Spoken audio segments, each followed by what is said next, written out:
Hello, hello, hello. Welcome to Royal Sussex Live. Welcome, one and all. Mary H., thank you so much for being here first. Hello, Peach Rose, Rodney Jackson, Vinny Blair, Kay, and Lydia Washington. Rodney Jackson wants to say hi to a couple people. There we go. And okay, who am I missing here? Lorna Williams. Oh, just a few people here. Okay. B. Martin, Marcia Ware, Lee Bryant, Vivian Green. Thank you for being here. Janice Goodrich. Okay. Emma D. Carlita Simone. Deb 89. Okay. Anastasia. Thank you for being here. Vanessa Jones. Ego Guri. Is that right? Ego Guri. Church Nelly. Okay. All right. Very good. Thank you all for being here. Well, let's see. Where do I want to start? Why don't I start with the slide that's on the screen? So, I love New York. You may remember those, what was it, from the 80s, the 70s, the big ad campaign? I love New York. I love New York City. One of my favorite places ever, New York City. The bustling traffic, the people, everybody's in a hurry. Oh, the smell of New York. It smells like caramel, vanilla. Um, there's layers of it, right? But you gotta love New York City. There's an energy there. It's almost like you feel like anything can and will happen. You go around the corner, there's always that mystery. You hear something rustling, you're like, is that a rat or a mugger? Oh, that's New York. Anyway,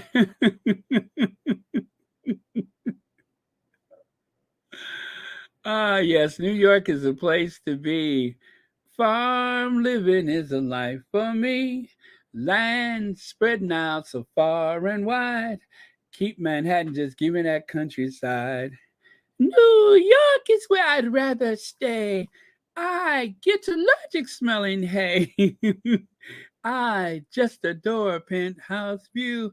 Darling, I love you, but give me Park Avenue. All right. Well, I'm in a good mood, and no, I didn't get none, but I'm in a good mood. Let's see. Okay. Well, let's continue then, shall we? So, just so you know, it is Black History Month in the United Kingdom, and even though no member, that is a senior member at that, of the royal family since the conception of the Black History Month, there has not been one single solitary occasion where a senior member of the royal family has participated, celebrated, acknowledged, none of that stuff. Well, that was until the very desperate Will and Kate, who are struggling for relevancy, decided that they would go and, I guess, corner a bunch of pensioners at some center, in community center in Cardiff.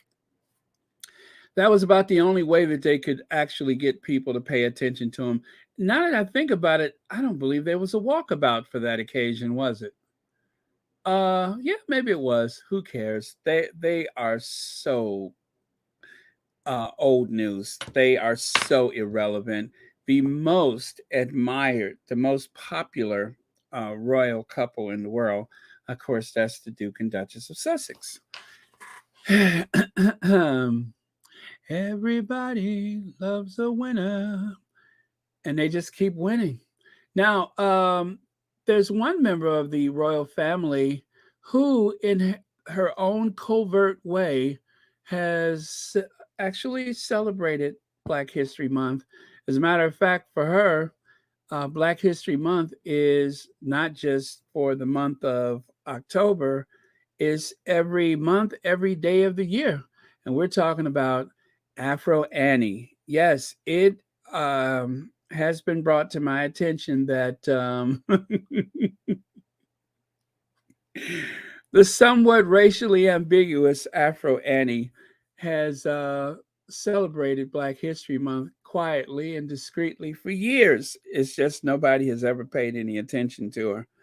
But right down to her pack of Newports. Uh,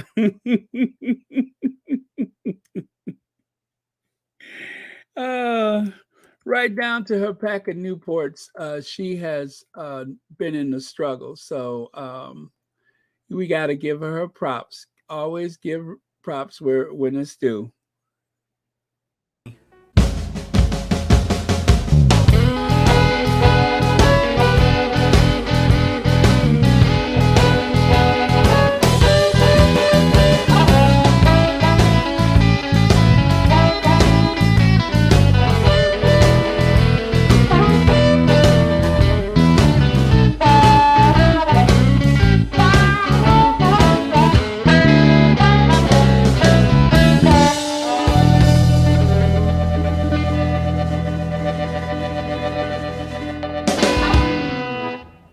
Right on, Annie.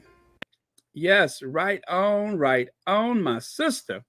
Anyway, Afro Annie, she don't like to draw a lot of attention to herself, but trust and believe. Trust and believe. Um, she's down with it. All right. She's down with it. That's Afro Annie. Um,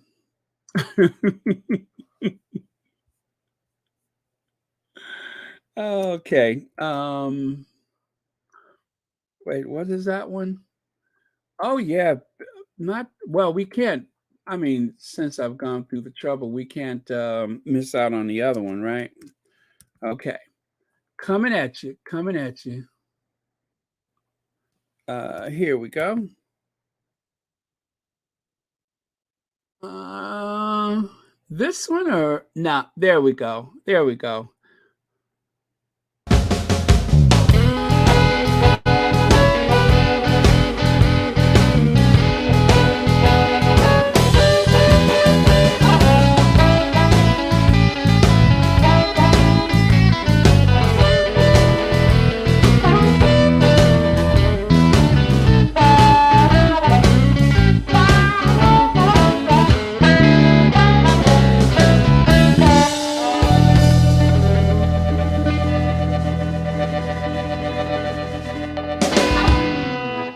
Right on. Yes. Right on. Anyway, so on behalf of Her Royal Highness, the Princess Royale, happy Black History Month. Now, October has yielded yet another surprise. Aside from finding out the actual roots of Afro Annie, there's this round of applause for the all-star guests we have lending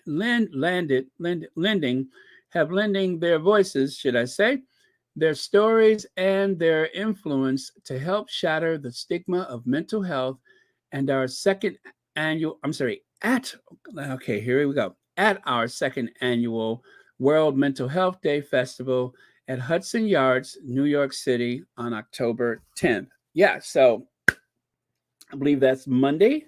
That's something you got to look forward to. Carson Daly, David Axelrod, he was the press secretary for Barack Obama. As a matter of fact, he was a campaign director for Barack Obama. Sally Yates, Anderson Cooper, Poppy Harlow, and is that Kayleen Ursay Jackson and Karen Palvin. Okay.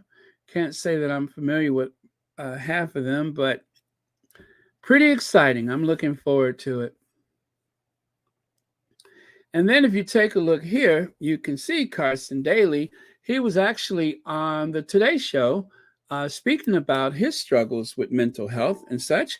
And I do have a little soundbite for you where you can hear him in his own words. I think that's the best thing to do. Okay. Okay. 1 second.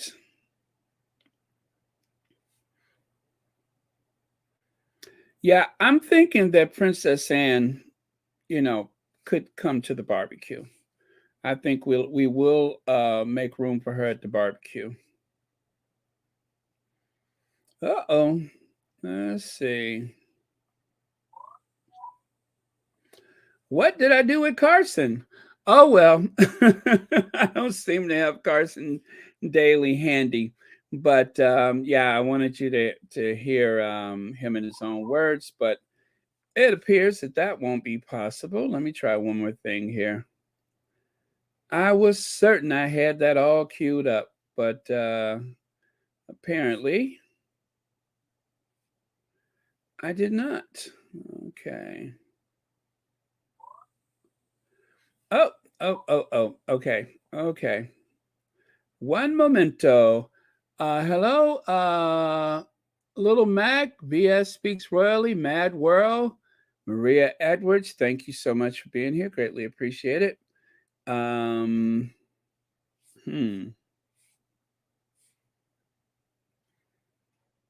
knew it was something I forgot to do.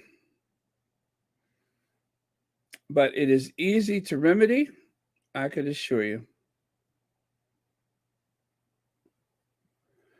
And it's not. Okay, so we'll move on. But anyway, as you know, Carson Daly was on the show. I actually shared that before, but it looks like this will not be one of one of those occasions. There we go. One more item on Pop Star. Yesterday, you, Carson, was a panelist at the Creators Summit on Mental Health. Where? At Harvard. He reflected on his own mental health journey, the Powerful Mind Matters series that he does here, which of course features mental health stories of everyday men and women. We want to say congratulations. We're so proud of you. There you are, Harvard, right where you belong. What was it like to be there? And what was the conversation like? I went to junior college. I ended up not graduating from junior college, so it was surreal to be at the highest institution of learning at Harvard, but it was great. I stole everything with the Harvard logo on it. Napkins, coasters, they're all at my house, and I went with my friends from Project Healthy Minds that I do all my mental health advocacy work with, which has been really rich and meaningful to be able to talk about mental health and my journey and try and help people break the stigma of mental health and just remind folks that it's okay to not be okay, that people like myself on television are, struggling and working through stuff, and that makes us who we are, and being able to go to Harvard and have that conversation. Oh, sorry about that. Creating stuff was really special. Oh, this thing is be there, and yeah, I mean, it was awesome. It's nice to see these conversations are happening. Yeah, people are starting to talk because so many are suffering in silence. Yeah. Oh, we love you, Carson. Yeah, awesome. Well, thanks for mentioning it. All right, guys. Okay, so Carson, we got one more item on Pops. Aside from that little thing there, I wanted to share with you. Well, there is Carson Daly right there holding up that sign from Harvard, right? Well, the napkin. It's actually a napkin from Harvard. He wasn't kidding when he said he took everything with Harvard on it. I don't blame him. I want all I got coming. So he made out of there with some napkins with Harvard emblazoned upon it. And if you take a look next to him, you see that guy with that big smile to his left side, or his right side to our left side. Archwell Foundation co-executive director James Holt. At the Today Show, Carson Daly, Project Healthy Minds founder Philip Shermer joined a panel discussion at Harvard Chan SPH Creators Summit on Mental Health to talk about shaping the future of mental health communications.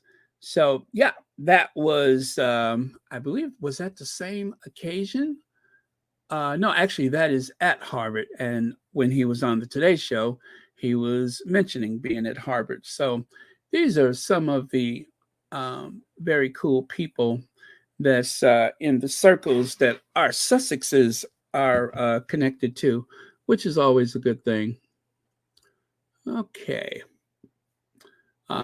Deborah Robinson wants to say hi to a few people. We can help out with that. As Yalibi also has a few people to wave and say hi to. Very cool. Okay. Oh, and Sistren has a handful of people as well. There you go. You may see your name there. Thank you.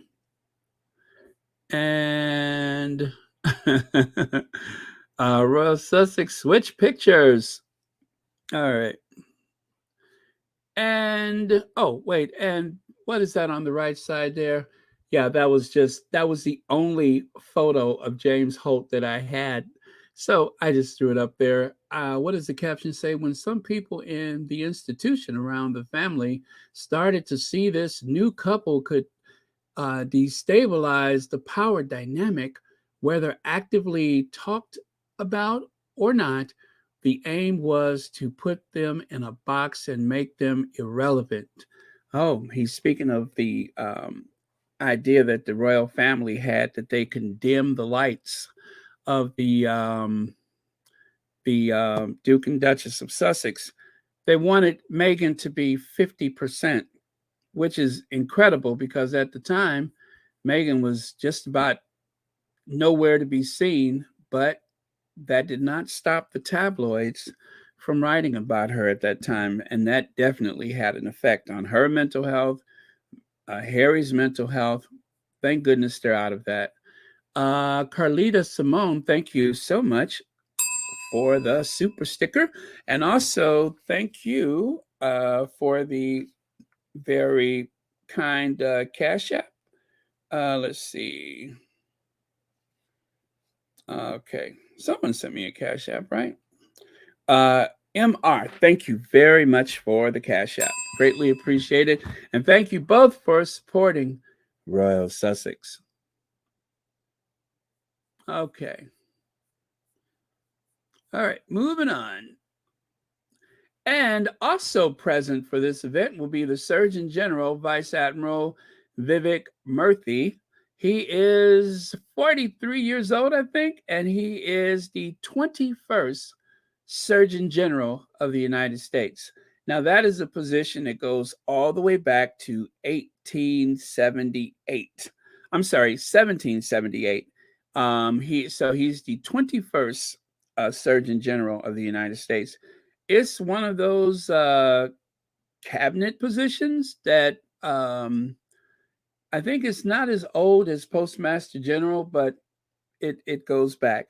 And so in the line of succession for the President of the United States, this is one of the individuals. I mean, it just goes on all the way down to the national dog catcher.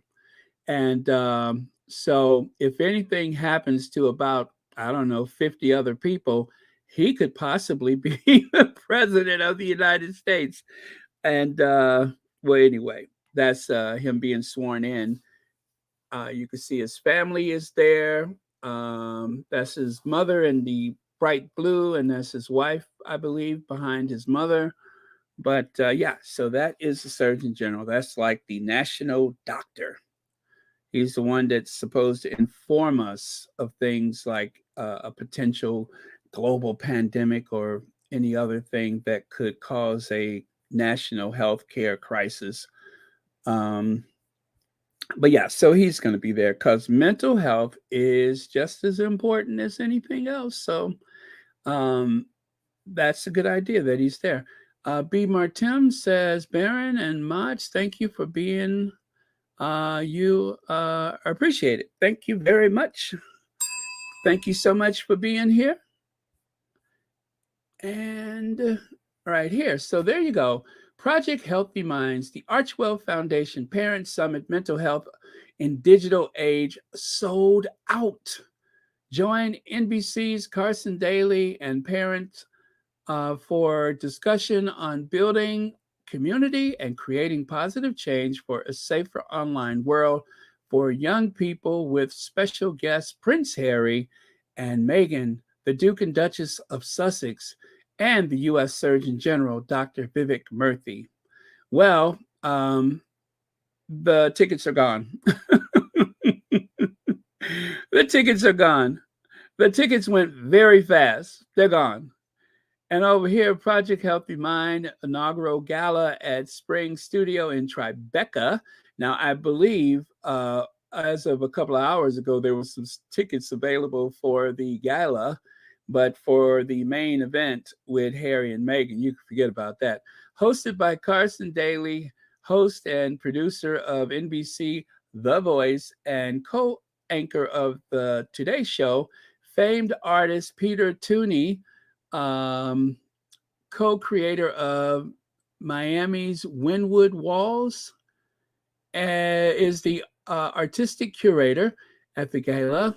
Peter will be unveiling a stunning art installation that speaks to the state of mental health in America. Evening will be capped off with a musical performance by Grammy-nominated hip-hop star Logic. Cool. Wow, this seems like it's going to be a great event. Elaine Parker, thank you so much for the super sticker, and thank you for watching Royal Sussex. And thank you for staying up with us. Greatly appreciate it. And so here again, Duke and Duchess of Sussex will be in New York City Tuesday, October 10th for their Archwell Foundation's first ever in-person event. I didn't realize that. First ever in-person event, which will provide a platform for parents navigating mental health challenges in the digital age. Well, as you know, that's something that the Sussexes have been very passionate about because in this digital age, some of the tormenting and some of the abuse and such that you would liken to being in a school setting or in the neighborhood, a playground or something like that. Well, nowadays, because of social media, the internet, the gaming culture, the things that can trigger, that can aggravate mental health issues, they're right there in your hand, on your phone, on your computer, tablet, whatever electronic device, the gaming devices can connect to the internet. So, what an important thing to focus on is the way that the electronic age we live in, this communication age we live in, can have an effect on the mental health of children. So, yeah, good thing. And here, Archwell Foundation will host the Archwell Foundation Parent Summit Mental Health Wellness. In the digital age, we give voice to families who are passionate about building a safer online world for children and teens. People exclusively reveal, says People Magazine, the conversation will explore how we as community, both globally and locally, are creating positive change and supporting one another in developing solutions to empower families and uplift our collective mental well-being. The summit will feature parents who have experienced tragic loss connected to their child's social media use. Meghan and Harry have been working with parents involved in next week's event. Behind the scenes, People has learned. The families have been encouraged with the Archwell Foundation for the past year, bolstering community and driving towards solutions. A spokesperson for the Duke and Duchess of Sussex tells People together they are united in their mission to share personal experiences, data, and research to ensure the same does not happen to other families. And don't believe that it cannot be done, where we can get a handle on this internet and social media, because as a content creator, let me tell you something, certain language triggers my account being flagged, my videos being demonetized, and that is a constant struggle for any content creator. So they have the software, they have the AI that can examine the way words are grouped or however it works, and they can tell you when something is potentially dangerous. So they have that ability, and they can do it in a flash on tens of thousands of devices all at the same time. And so that way they can protect the children when certain languages is involved. And perhaps maybe, they'll have like some way to alert the parents of some of the young people that may find themselves in danger. Yulibi, thank you so much for the super sticker, and thank you so much for being here. Greatly appreciate it. And there you go. Oh, there we go. And there you can see the Archwell Foundation Parent Summit. Request tickets for the event. Donate to Project Healthy Minds. Maybe I'll do that. Maybe I'll make a small donation to that. Hopefully, they will have something in the Sussex's name. Well, should I say that I can use the Sussex's name? You know how I like to do that. So that'll be something I'll look into. This World Mental Health Day, gather for your mental health. The Archwell Foundation Parent Summit Mental Wellness and in the Digital Age. Join NBC Carson Daly, etc., etc. I think that's something I read in a different thing already. So let us continue. So again, the tickets are sold out. And this is a Spanish language magazine. You all know this is going to be trending for the next couple days. I mean, it's been trending so hard and so heavy that the first time I saw it was in this, what is that? Estrotondo? Is that the name of the magazine? But yeah, and I'm going to tell you why that is going to be so much fun for me. Although I guess I shouldn't start doing victory laps, but I'll get to that very soon. Judy Matase, thank you so much for the super sticker, and thank you for the for being a member of Royal Sussex. So this is translated from Espanol. Next Tuesday, the 10th, Meghan Markle and Prince Harry will be in New York City in the United States. I told you this is different language, but I translated. According to People, the couple will be hosted as special guests on World Mental Health Day by the Archwell Foundation. Which they run. This is a translation. That's why the grammar is kind of weird. This will be the first in-person event for Meghan and Harry's foundation. The group aims to launch a platform to help parents struggling with mental health, according to a source from the magazine. Families who suffer losses caused by social media will talk about their experiences. Families have been engaged with the Archwell Foundation over the past year, strengthening the community and seeking solutions. Together, they are united in their mission to share personal experiences, data, and research to ensure the same does not happen to other families.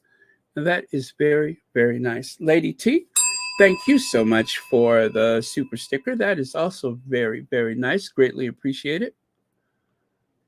And this is the actual People Magazine article. Well, one reason why People Magazine has been used as a resource by the other publications is because even though the Sussexes do not officially have a relationship with any news organization, there has been a few occasions where information regarding the Sussexes has been dropped first with People Magazine. So it's not to say that you should trust every story every time you see it.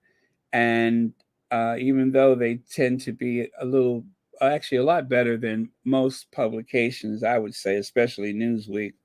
But there are times when they can also be a little shady too. So side eye and move on. That's what I suggest. Side eye and move on.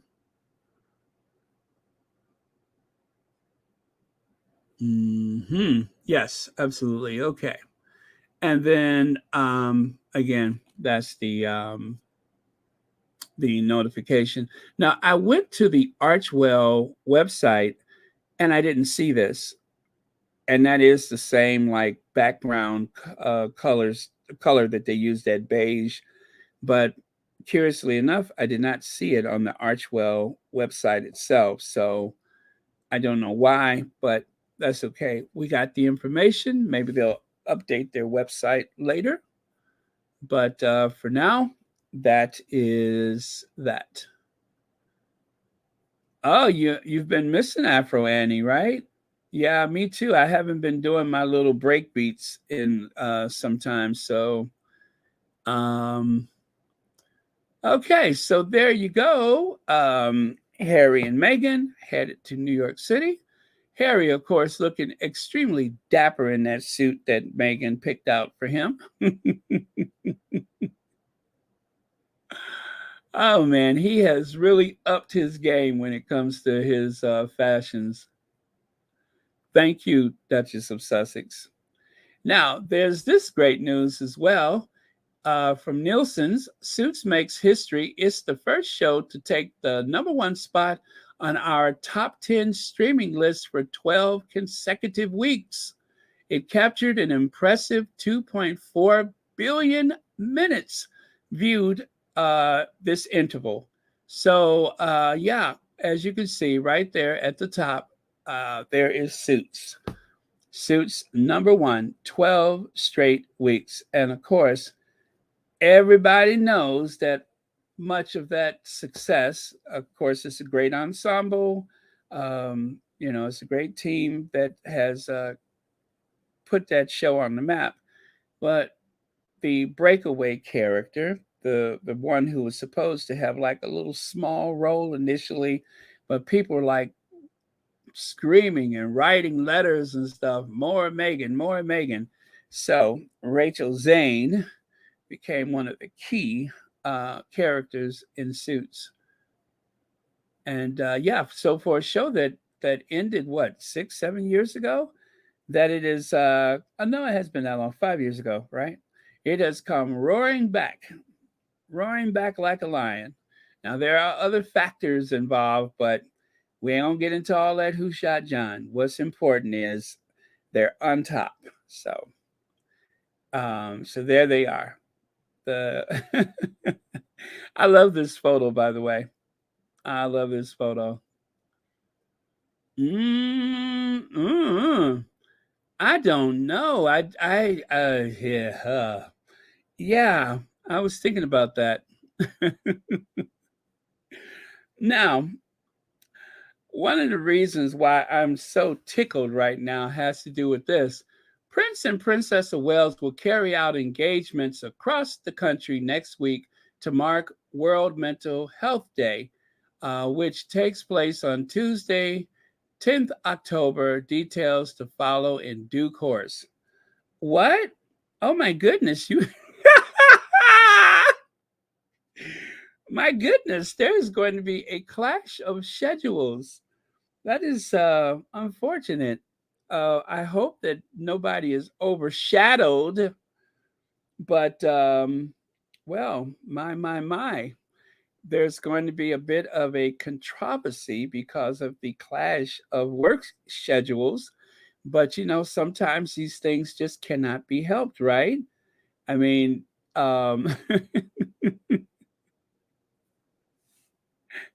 there's always the 11th, the 12th, the 13th. It's just things are going to be more focused on Manhattan on the 5th. I mean, on the 10th. The world and everybody will be looking at the Hudson Yards area, which is that new, like, is it multi-billion-dollar construction site that became this incredibly new trendy neighborhood by the Hudson River. They call it the Hudson Yards. And anyway, there's like some type of theater or something there, and well, that is the new trendy place for events like the before mentioned. So, well, um, I'm sure that they will manage to bus in a bunch of pensioners from Cardiff to make a fuss over them. Yeah, they'll probably get a bunch of pensioners from Cardiff to hang out with them. But anyway, good luck, y'all. You're gonna need it. So this is that a I don't the Courier with a K. Is that I don't know if that was a German publication. I tried to find the actual website and I could not find it. So, or is that from Stars magazine maybe? Anyway, Kate and William were advised to appear as a couple on dates for PR reasons. A PR expert has advised Princess Kate and William. Wait a minute, Princess Kate and William. Okay, are they both princesses? Anyway, to stay together at royal appointments for better looks. Now, I think that may be translated from another language. I'm not sure, but that sounds weird the way that reads. But okay, so when I tried to find it, I couldn't because when I find stuff that people have posted, I always like to verify it. That one I could not. However, as I was searching for it, I found this one here on the right side, which says Kate Middleton, Prince William, given crucial advice, aid speculations. Is that what that says? Let me pull that down and see. Amid speculations, there we go. Knew that sounded weird. Prince William and Kate urged to stay together on royal visits to shut rumors and speculations about their relationship. And that came out October 2nd. So that was the 3rd. And then that was, this one is from the 2nd. So yeah, I guess this is something that's trending amongst certain circles. But Prince William and his wife, Kate Middleton, who are not seen together these days, have been urged to stay together on royal visits for better optics to shut rumors and speculation about their relationship. A PR expert has advised the Prince and Princess of Wales that Kate and William can work best as a team to increase positive publicity for the royal family. The royal couple have recently carried out a string of separate engagements. Now, as they have mentioned in Celibacy, which is a blog, they have a website. They cover a lot of royal news. They have pointed out that Kate rarely, if ever these days, go outside of about a 30-mile radius from Adelaide Cottage, which that is so strange.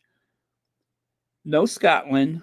Now, they did have their vacation, but otherwise, when she works, when she's out working, she doesn't go further than a 30-mile circle. Now, how they figured that out, I don't know, but they are pretty good when it comes to their royal reporting.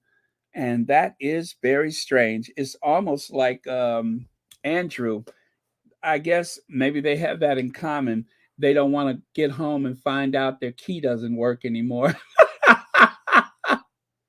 You know what I mean? You don't want to get home and find out you can't get in or that all your things have been moved to another location. Not to say that that's going to happen because these are just vicious rumors and there's probably no truth to it at all. That they're not staying in the same location. But yeah, maybe that's why there's this rule about the 30-mile radius. I cannot be sure. But if you're in other places in the United Kingdom, well, okay, they did go to Cardiff together. But by herself, there's that 30-mile limitation. So that is kind of odd, but there you go. Now, yesterday we were introduced to Cousin It. And thanks to Legs, I cannot get this out of my mind. I close my eyes and I'm still seeing Cousin It. And that evolved from a conversation that we were having about someone's hair extensions or alleged rumored hair extensions. And well, anyway, that someone was compared to Cousin It from the Addams Family, a character that I probably hadn't thought about since I was a kid, but now all of a sudden I cannot stop thinking about Cousin It. uh, well, anyway, but that was fun, so thought I'd do a little refresher. Now, GB News. GB News, they have branded this with a new name. And by the way, artistically, I think that is one of the best promotions I've seen in a while. That is really frightening looking. That is the stuff of nightmares. For some reason, I'm thinking about the movie Psycho. But let me show you. It was for the New European GB News, the virus in your living room. The Lawrence Fox scandal and behind the scene turmoil have rocked GB News, but the channel embrace of conspiracies means is still a danger. Now let's go back to that again. Very, very cool. I love that. Very, very well executed. Whoever the artist is, cheers. In common with much of the rest of Britain, Sir Paul Marshall had better things to do with his time than pay close scrutiny to the Dan Wooten Tonight Show on Tuesday, September 26th. With an estimated personal worth of £680 million, the major funder of GB News had been occupied with an attempted takeover of the Daily and Sunday Telegraph and the Spectator, which is an American magazine, if I'm correct, a very conservative magazine, in which he is being supported by U.S. billionaire Ken Griffin. Like Marshall's, Griffin's fortune comes from hedge funds. I don't know what this hedge fund is, but um, Ken Griffin, I'm somewhat familiar with. He is an American based billionaire and he is filthy rich and he made his money from the hedge funds. I'm telling you, that is the ultimate grift right there. To be able, oh, 1 second, you guys. Hold on.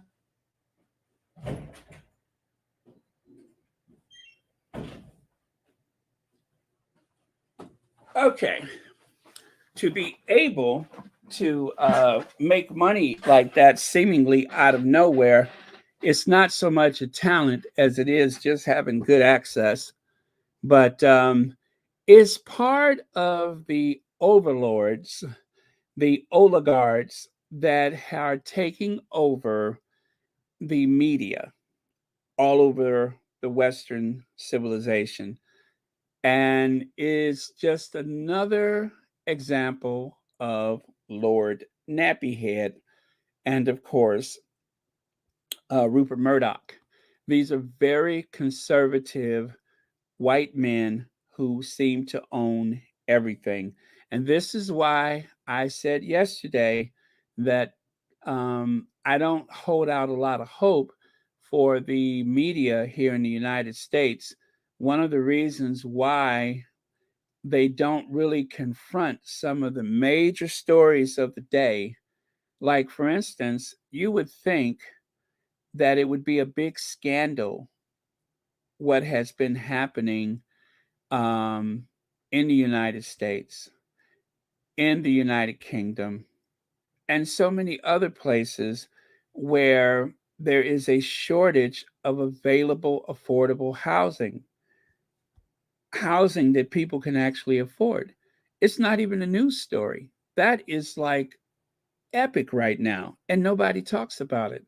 And one of the reasons why they don't talk about it is because the people who own those types of institutions, the media conglomerates, they also own a lot of property. And as long as there's a shortage of places to live, they make more money. By the way, this is the racially ambiguous Lord Nappyhead who owns the Daily Mail and the Mail on Sunday.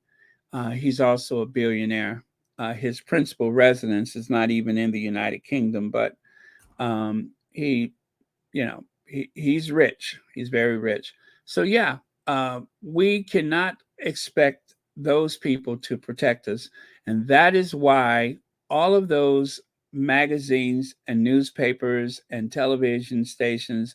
That is why they are lurking around TikTok and WhatsApp and um, what are the other ones? That's why they're all there. That's why they all have a presence in social media because they don't want us to drift too far away from their programming, from their propaganda and gaslighting. So, um, is there any wonder? So now the guy, Paul Marshall, um, he wants to take over the Telegraph.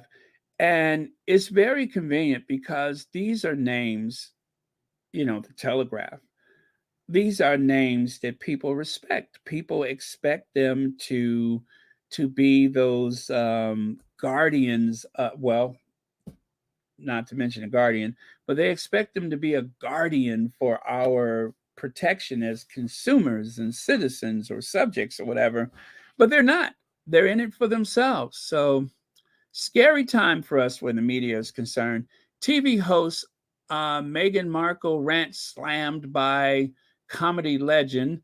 Well, this is an article from Jack Royston of Newsweek, which used to be a respected news magazine in the US, but now they have gone to be more like a tabloid. And it's no wonder it's owned by Rupert Murdoch, right? Newsweek. Now, that was a magazine right on par with Time magazine. Not as good, but respected. Newsweek.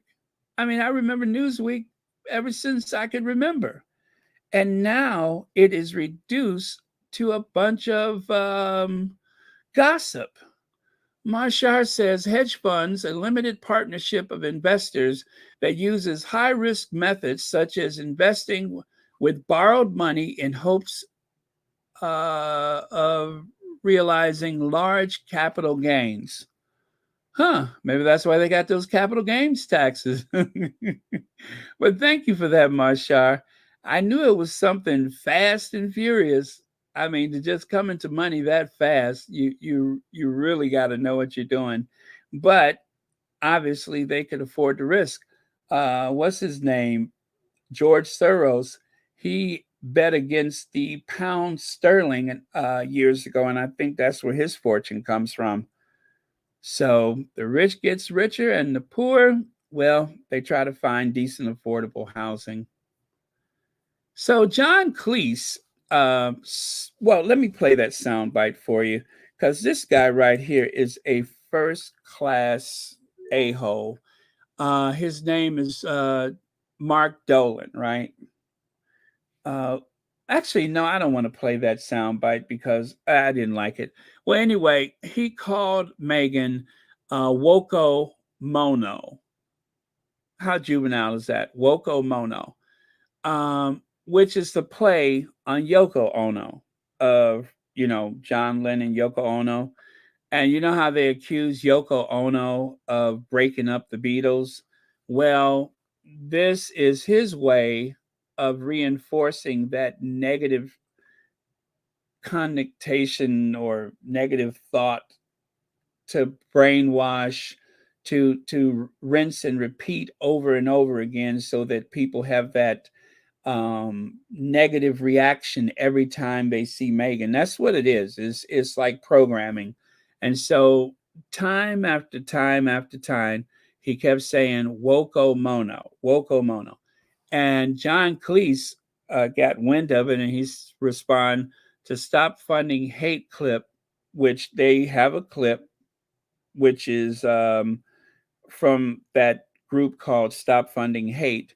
They're the ones that target the advertisers or potential advertisers for GB News. So when GB News thinks that they have a new advertising campaign coming from some unsuspecting company that, they're not watching GB News, well, Stop Funding Hate, which does take donations, they actually I don't know if they write letters or how they do it, but they appeal to the advertisers. Do you really want to associate yourself with the likes of Dan Wooten? So Dan Wooten had to go because they were losing money because of him. They were losing a lot of money. And at the end of the day, even though they would prefer to break even than to go out of business, I'm also thinking they also would like to make a profit if possible. But just like Fox News lost a lot of major advertisers or advertisements because of the type of coverage they had. So um, that's what the Stop Funding Hate campaign is about. And so Mark Dolan with his Woko Ono thing, that was just it was disgusting. And the clip is, I guess, about a minute long, and it's him repeating that over and over again and adding more to it.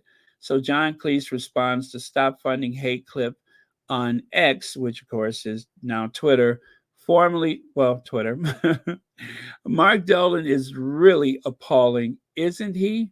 It seems to me that GB News is harming itself by putting out this nasty, vulgar rubbish, quote unquote. That is from John Cleese. And as you know, John Cleese is another person who has had issues with the tabloid media where his privacy is concerned.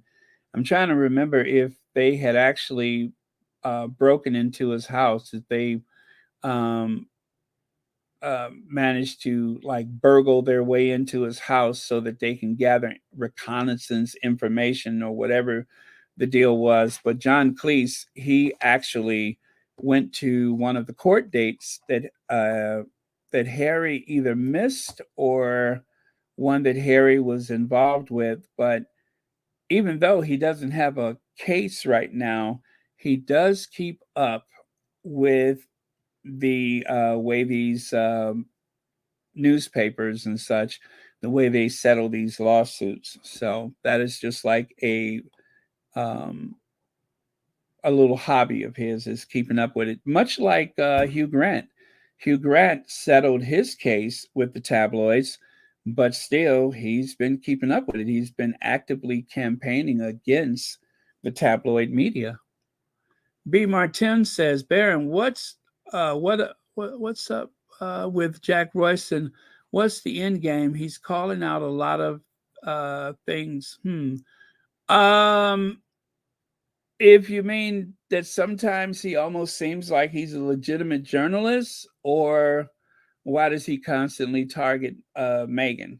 Because I think it's the latter.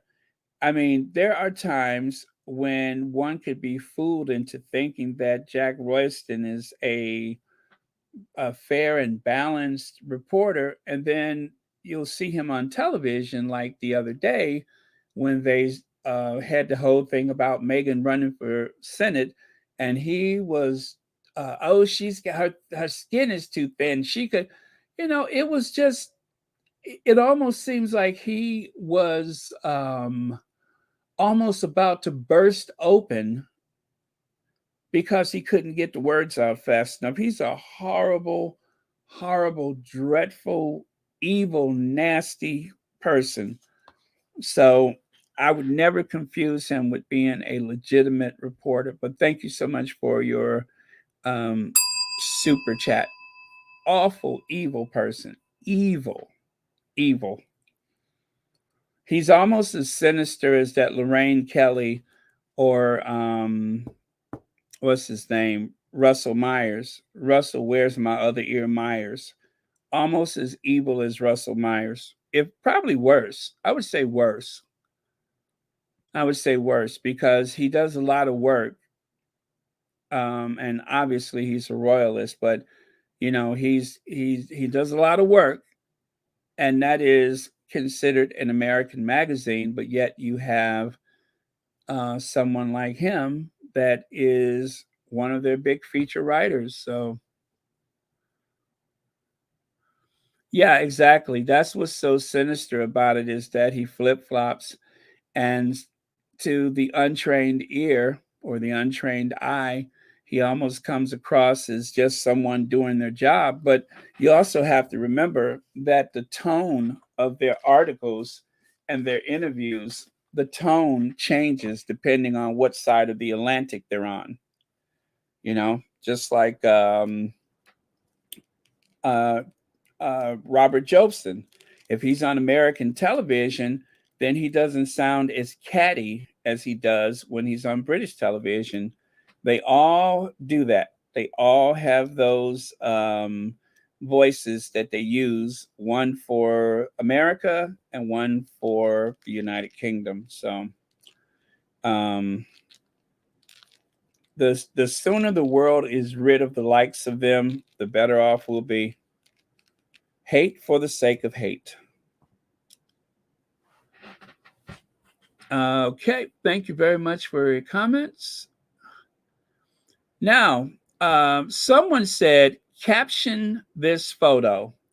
So I wasn't the one that came up with this, but I am sharing it with you. Arse, wind, and fire.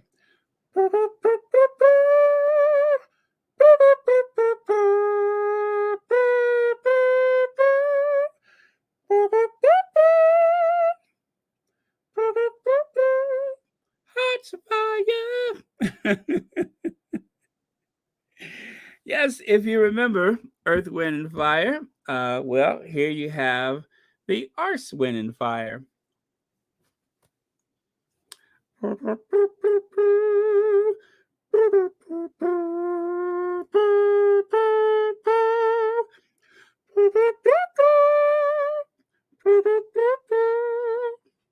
Yep, Arse, Wind, and Fire. So featuring the number one, can I say arse and not get in trouble? The number one arse himself.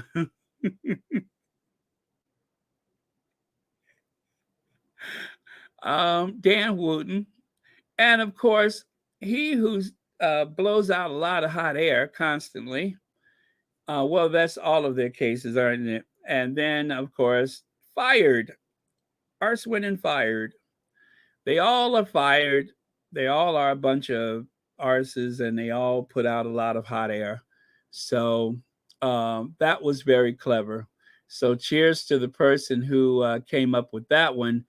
And you guys, just to recap, remember, I don't care what that letter that was circulating around the Anglican Church said, he is not a pimp. Okay? He is not a pimp. So please stop passing on that vicious rumor. Yes, there was a very cruel letter, according to him. I don't know. I haven't seen it. But they said that there was a letter that was being passed about by some of the higher ranking clergy at the Church of England, accusing Calvin Robinson of being a pimp. And and by the way, I am very proud of these images that I conjured up just to give you a visual. And so, as you can see, he doesn't look the part, so he couldn't be, right? Right.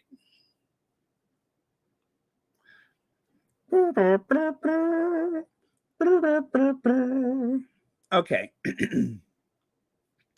So, you all, I don't know if you're aware of this, but presiding Bishop Michael Curry, home from hospital. Presiding Bishop Michael Curry, medical team released him from the hospital today following his September 20th surgery and post-operative recovery. He is now home where he will continue to rest and receive physical and occupational therapy. Bishop Curry expects to resume domestic travel in November on a moderately reduced schedule. Please continue to pray for Bishop Curry, his family, and his medical team as he continues on the path of restoration and healing. And that is from the Episcopal Church. Now, the Episcopal Church is the Church of England in the United States. They have a brother and sisterhood. They march in the same circles. So of course we couldn't have the Church of England because we're not in England, but we do have a population of people that came from. And so over the years, the Episcopal Church, which of course Bishop Curry is from the Episcopal Church, and that was one of the reasons why he was invited to the wedding of Harry and Meghan, because it was that little representation from home for Meghan. So from home from hospital, presiding Bishop Curry's medical team released him from the hospital today following his... is that the same thing? Did I do that twice? He will continue to rest and receive physical and occupational therapy. Bishop Curry expects... Okay, yeah, same thing. So continue to pray for him. I pray for him.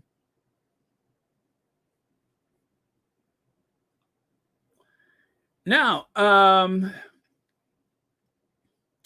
not even going to say nothing. I have nothing to add to it. Didn't take long, did it? Let me see. The Invictus game started on September 9th, ended on the 16th, right? So was it 3 weeks out? 4 weeks out? Didn't take long. Did not take long.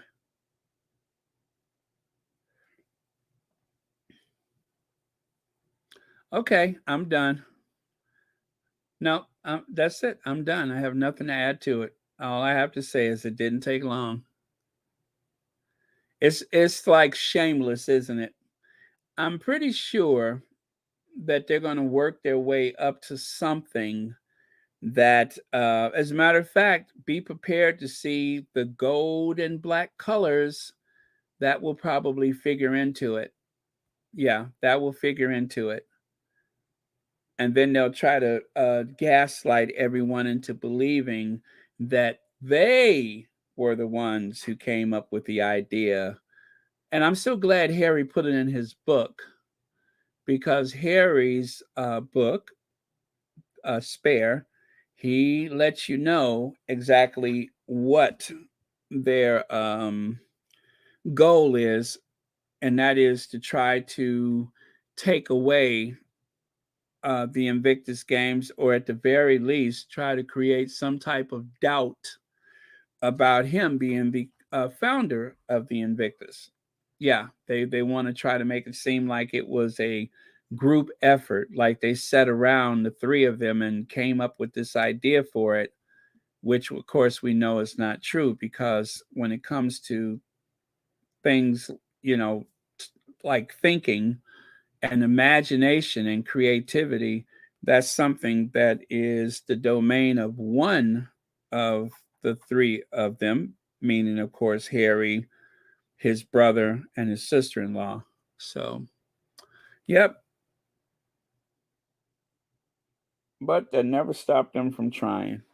That never stops them from trying.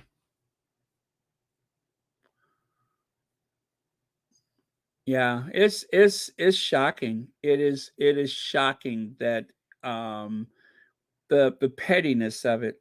It's like there's so many things that you could do and not step on someone else's toes, or to not invade someone else's territory. Sadly, one of the content creators that I follow He doesn't actually do a anything with the Sussexes, but this is another type of channel that I follow. And he got in trouble because he was doing, um, his YouTube, and everything that he said and everything that he done was actually copying off of another content creator. And so people alerted the other content creator, and he made a video for educational purposes, not to really shame the other person. Lydia, you know which one I'm talking about, but not to really shame the other person, but just as a teachable moment. Don't do it. It was like a top 10 list of something, and everything on one person's list was on the other person's list. And it was a very personal list. Like, this is what I have with me on this particular occasion. And it was embarrassing. It was embarrassing. And even though it's social media, I can hardly look them in the eye because I'm embarrassed for them. So, this is why I always say what I say, because I don't want to be that person. So when you hear me say, I did not come up with this, but I'm sharing it with you, that's why I do that. I don't necessarily want to, send the Rangers to someone else's page, but I just think it's the polite thing to do. I didn't think of that one. I come up with some doozies here and there, but this is not one of them. But it was funny, and I wanted to share it. So that's why I do that. And, as they say, it's the best form of flattery, or it's a form of stalking. It's a form of abuse. That's what it is. It's abusive.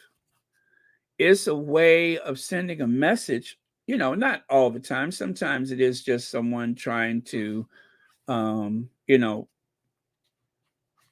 be like another person in it. Well, anyway, this right here, and nobody is going to call them out. Nobody is going to call them out. And that's the real shame of it.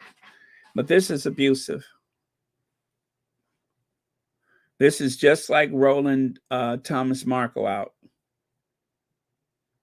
Didn't even take a month, not even a month. And as for the British people,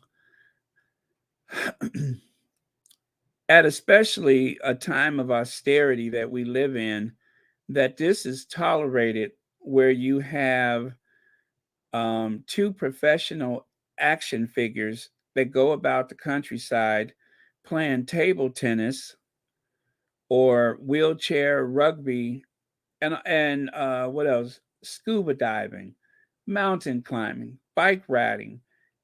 And that is supposed to uplift the nation, to see these two going about um, doing these performative, and like the Republic campaign. I don't know why they don't zero in on these two. I really don't know why. It almost seems like they would rather draw all the attention over to Charles, when this right here is the real scandal as far as I'm concerned. Charles is an old man. These are two people that are going to inherit a kingdom, and the only qualifications that they have thus far is posing and smiling, dancing, and shuffling about on the public's money. And people are okay with it. I mean, I totally get the idea that this is the way it's always been, and that's our head of state, but there's food banks. I've seen one of the baby banks where people go for nappies or diapers or whatever. Um, there's a housing shortage. There's so many things that's going on where they could actually give a voice to people that are in no position to help themselves. They have estates where they could build housing if they're so morally outraged by the shortage of housing. If they want to end homelessness, give up one of your homes, build some homes, any of those things. And people tolerate this. I mean, because this is essentially what you have. They don't speak, they pose. They pose. It's a twofer. It wasn't that one is the mannequin, but they both are. They're both mannequins, jointed dolls that you hang clothes on. And people are okay with it. All the laughing and the smiling and the grinning, it doesn't put a chicken in the pot. It doesn't do any of that stuff. I'm just amazed that nobody says anything. And even the so-called independent press are afraid to touch it. Nobody touches it.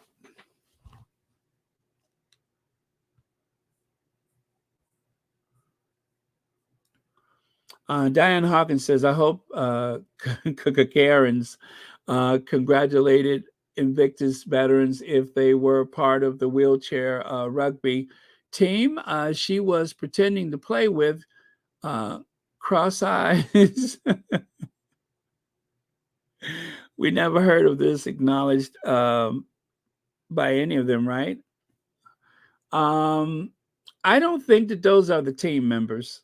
I don't think any of those people were at the Invictus game. At least when I saw them, none of them looked familiar. So maybe not. But yeah, it's shameless. It really is shameless. A month later, not even a month, and there she is. And not even embarrassed. Not even embarrassed. You know, I don't know Diana personally, but I think for Diana, it was almost embarrassing to have a platform and not be able to do things, not be available for people, even when the cameras were not rolling. You've never heard of this one going someplace when there wasn't some advancement behind it, when there wasn't some opportunity to perform ever. There's been no secret trips or anything like that. There's not going to be anyone that comes forward and say, when nobody was around, nobody's going to come forward and say that. That doesn't exist. And it won't ever happen. And for someone who supposedly has injuries on her hand, it was rather strange that she was vigorously shaking hands with people. That was something that someone else pointed out, that she was vigorously shaking hands like she was running for governor. And she had bandage or a plaster on her fingers, and it didn't seem to affect her in any way. The plasters on the fingers, it does not seem to be a real injury. So who knows? Maybe it's a wart or something that she's covering up, but it didn't seem to be a real injury. But this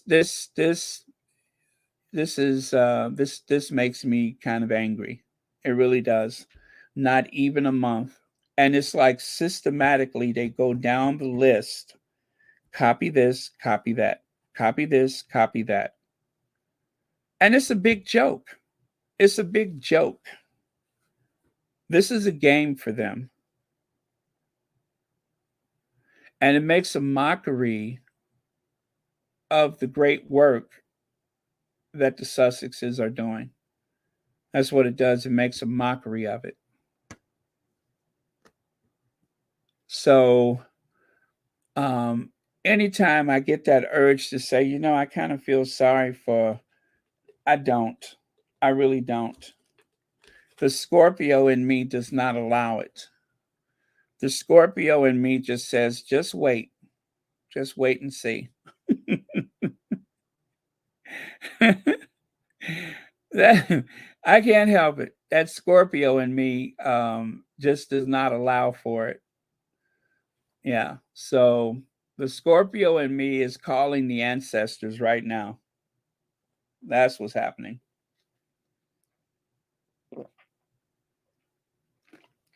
Okay. So let's get away from that before things start to look symmetrical. I'll let you work that out for yourself. But let's go before things start seemingly becoming symmetrical. So something strange happened today. Princess Anne was exposed to a situation that one might find alarming, and I think that they ought to warn Clarence House. Do you guys know what that something is? There was a very odd incident today. Princess Anne was out touring a poultry producer, egg plant, egg factory, whatever, and things took a very bizarre turn. While inspecting the facility, I'm waiting, but nobody's getting it, huh? Well, maybe this will help. I'll give you another second, though.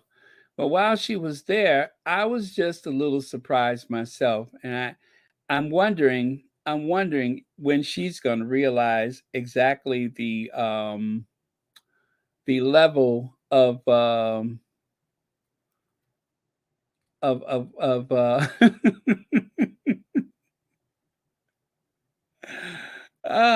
looking. Okay. Well, I'm just gonna have to go to the next one then. Um, Aerodynamically, these are some of the finest eggs available.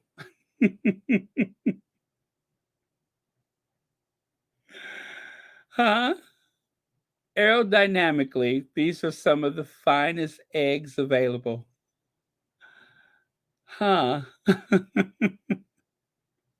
You see, Princess Anne is touring, but she doesn't realize the level of threat that is taking place right now. But eventually, eventually, she did have to ask the question. That's rather odd. All of these eggs have Charles III printed on them. Huh, that's interesting. All of these eggs, I'm sorry, all of these have Charles III printed on them. You could even see the close up. You could even see the close up of the eggs when she see when I zoomed in the photo there, you could see the close up. So all along she's walking through this place not realizing that the arch nemesis of Charles III has gotten himself a new job. Yes, that's right. Delphine, it's Egg Boy. Egg Boy is there. She doesn't realize what danger she's in. She doesn't realize the danger. Lurking behind her right there is someone that I'm sure the authorities are looking for. She is in the company of none other than Egg Boy. So I would alert Clarence House if I was them because Charles is in danger. They may ruin one of his suits. So if anybody has access to Clarence House or wherever they are right now, you might want to forward these photos to them because there is no place safe for Charles right now. Egg Boy seems to found himself an unending supply of aerodynamically produced eggs that can be thrown in a moment's notice.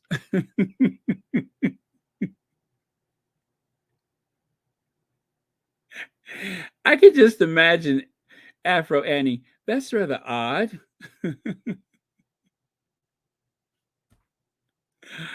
Uh, I tell you, I had nothing better to do, right? Of course not. That is why we're here to bring light to these things, because otherwise, imagine if we hadn't uncovered this rather sinister information. So, if you're not familiar, this, what was his name? Tidwell or Tidewell or whatever his name is. He got in trouble last fall, because when Charles was out and about, this young man started hurling eggs at him. And of course, on that same occasion, there was someone in the background there with a "Not My King" sign. So he was arrested and he was told to never, ever be anywhere near the sovereign with an egg. So that, of course, is the young man who I have dubbed as Egg Boy. But yeah, so I'm surprised Princess Anne did not recognize him. But her first clue should have been the excitement. I mean, who's this excited about an about touring an egg producer? So yeah, there you go. I wonder if this violates his probation, right?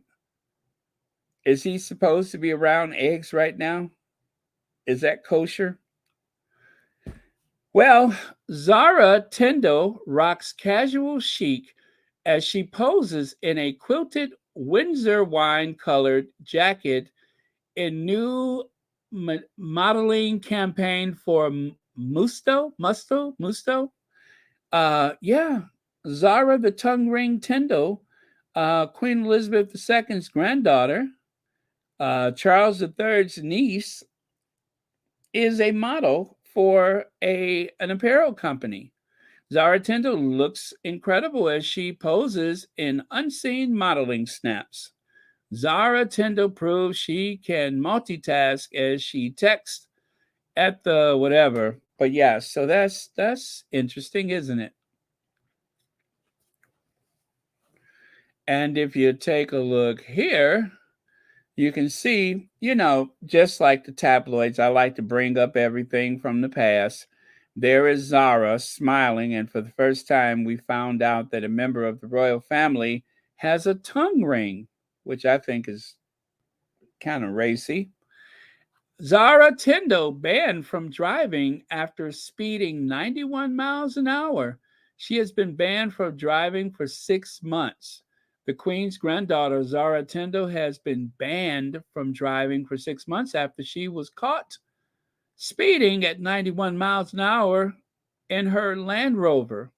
The 38-year-old, I think she's got to be 40 now, equestrian star who is the daughter of Princess Anne, received the ban. The other thing I like to remind you is that when a black church took over the royal wedding, they wasn't ready. She was one of the ones sitting up there making faces. And of course, people said, oh, she was pregnant. She probably had to use the bathroom. Yeah, right. Or she was just being shady. It just happened to be when Michael Curry was speaking that all of them were like looking left and right at each other and making faces, Zara included.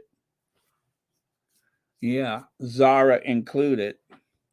So shady. And I mentioned yesterday, not only is Zara trying to get a couple of bucks, but I mentioned yesterday or the day before, I think it was yesterday, I mentioned that Longleat is a fine manor house in the English countryside. Well, Longleat, one of the more popular tourist attractions, was used in an ad campaign with Peter Phillips, Princess Anne's son. Well, that's Peter Phillips doing a cheap ad for a Chinese milk company. A member of the royal family, not just wearing the tongue ring, not modeling a quilted jacket, but sitting up here drinking milk. Sitting up there in a three-piece suit drinking milk. Who comes up with these campaigns? Ooh, that milk. It sure is good. I wonder if he had to do any lines in Mandarin or Cantonese. Interesting. And there is Longleat. That is the family seat for the, what is the name of that family? The Weymouth family. Anyway, this is, what is the Marquise of Bath, and that is the Marchioness. Am I saying it right? The Marchioness. Anyway, he's married to a sister. He married a biracial woman, uh, English and Nigerian, I believe. And so she is living the big life. Emma, she's living the big life. I mean, not Emma, that's his mother. What is her name? Anyway, so that is their home. So this house is where they actually live. And they used it in that milk campaign. Got milk, or should, in Peter's case, got money. Got money. And there is Peter Phillips with his ex-wife. They divorced. And those girls that were acting out on the balcony that time, especially, you see the one that doesn't have any eyebrows, the one on the left. Is that the one that was, wait, no. Is that the one that was attacking Mike Tyndall? No, no, that was one of Mike Tyndall's kids. Remember that one that was attacking Mike Tyndall when she wanted something, and she was all over him like a cheap suit. I mean, she was doing the ropey dope and everything on him. Those kids act out. They really do. They act out.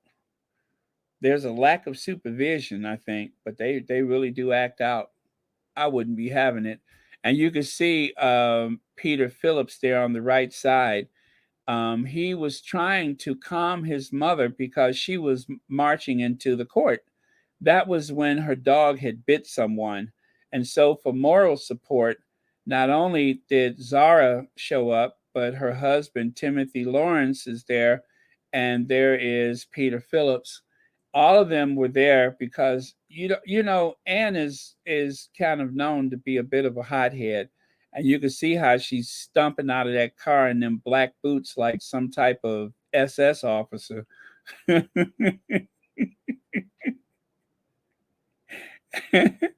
She's stumping like she's about to march into Czechoslovakia. Right, isn't she? She's marching like she just invaded Belgium. That's them German roots. That's them German roots. That's what it is. She had to go to court, and um, Kaiser Kaiser Afro Annie is there, and she's not having it. So you know how they say a picture could say 1,000 words. I mean, she's holding her purse like a football, stomping her feet like some type of stormtrooper. I'm surprised they didn't have to restrain her.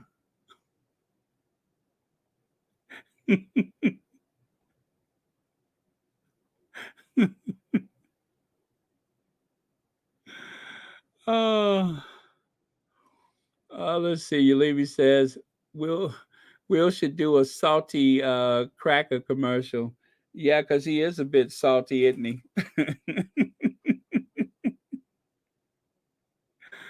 We should call him Saltine. Thank you, YM Droid.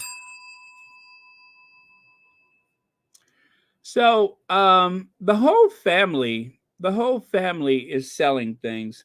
As a matter of fact, I don't know if you guys remember, but there is a collection of knuckle dusters that that Princess Anne has been selling, because she don't go anywhere without them. So somewhere tucked in her pocket at all times is a nice pair of or set of brass knuckles, and probably one in each pocket. You know what I mean? Because you never know when somebody's going to start something. As a matter of fact, the official what do you call it, family motto for Princess Anne and Tim Lawrence is, because you never know when somebody's going to start something. It's on their family crest. It is. It's on their family crest. If you look at the shield, in Latin, it says,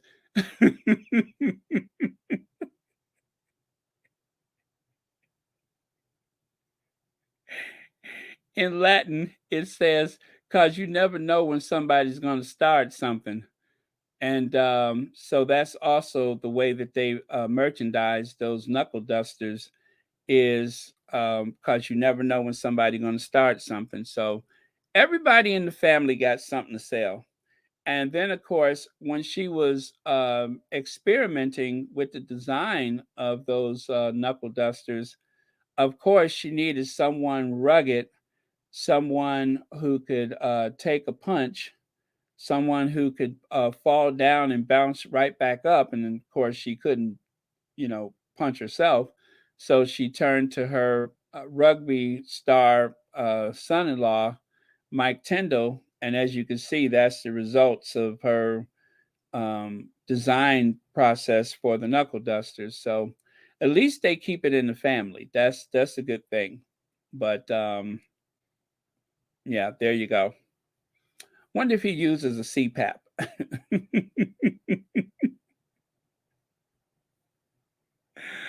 uh, and as you can see right here, if you have been wondering, how does Afro Annie keep her hair so well moisturized? Well, she has her secrets, and eventually they talked her into marketing a hair care product for sisters just like her.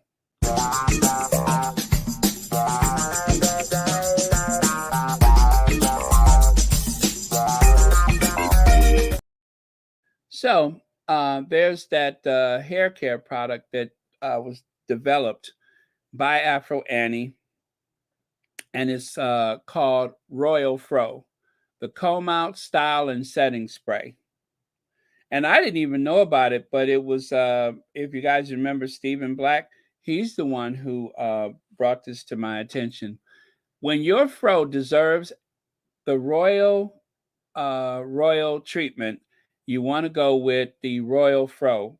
It's a comb out style and setting spray. It's the same company that created Cambridge Curl, the no lie Royal Relaxer. Cambridge Curl.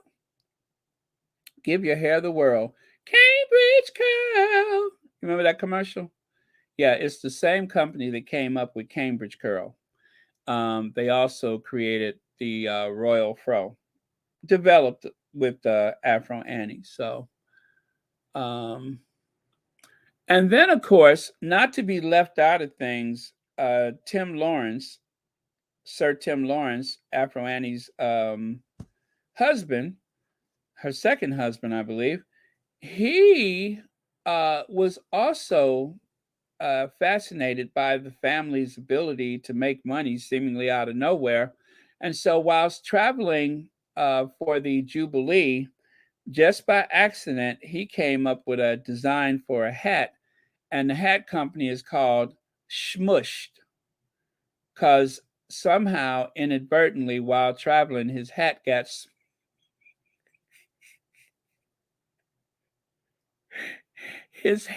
smushed. And so that seemed like the perfect name for a hat company, and it's called Smushed. Now, they reported at the time that Princess Anne had packed her own bag, which means she probably packed his bag. And then when they got all the way down there to the Jubilee tour, when he pulled his hat out, there was all smushed. And that seemed pretty clever. People was asking him, Sir Timothy, where did you find that amazing hat? And of course, he didn't give Anne credit for it until she pulled out the knuckle dusters. And then, of course, he told everybody, that was her idea. But anyway, it's a hat brand called Smushed Hats by Timothy Lawrence. So they're kind of hard to come by, but they travel well. I mean, you don't have to.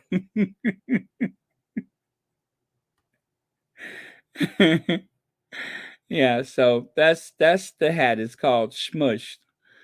And yeah, so anyway, that's it for that family. You got tongue rings, you got coats, you have Chinese milk. I don't even want to know what animal that comes from. Um, Knuckle dusters, all kind of stuff for the family, for grooming, outerwear, nutrition, you name it, it comes out of that family. So anyway, happy Black History Month for our friends in the United Kingdom. All right, so on another note, this right here, I saw most of the interview, but then I could only find, when I wanted to share it with you, I could only find this part of it. But I'll let you listen to it, and then we'll discuss it on the other side. It's not that long. Cambridge Curl, the no lie royal relaxer. Cambridge Curl, Cambridge Curl, Cambridge Curl. Path we go down, but I think it kind of gives a bit of an insight into your job sort of day to day. We'll quickly touch on this, as I appreciate Will, the producer, in the background saying it's 30 minutes and counting. But we have had a couple of weeks off, so I think we're allowed a bit of extra time.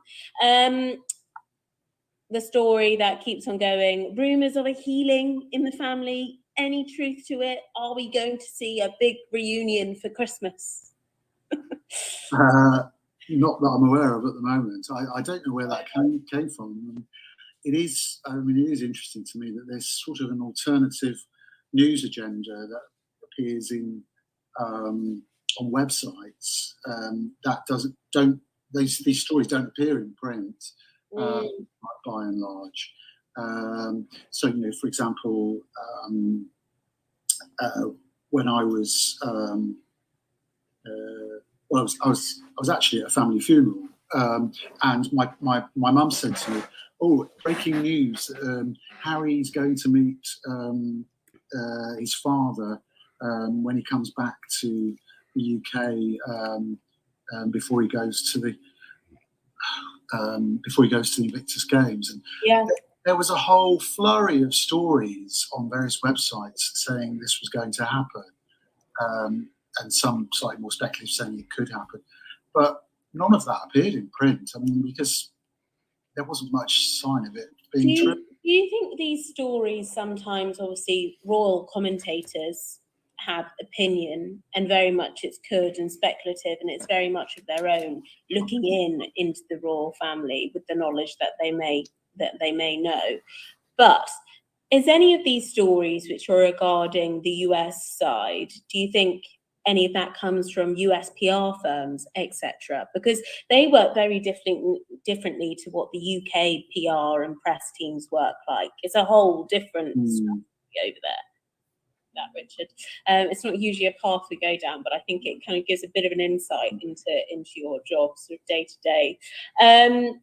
We'll quickly touch on this, as I appreciate Will, the producer, in the background saying it's 30 minutes and counting. But we have had a couple of weeks off, so I think we're allowed a bit of extra time. Okay, so that was about to repeat again. And well, as you can see, this guy says that there's no merit to it. Now, what bothers me is that she says, is this coming from a PR firm in the US? Well, you know darn well that's not coming from a PR firm in the US.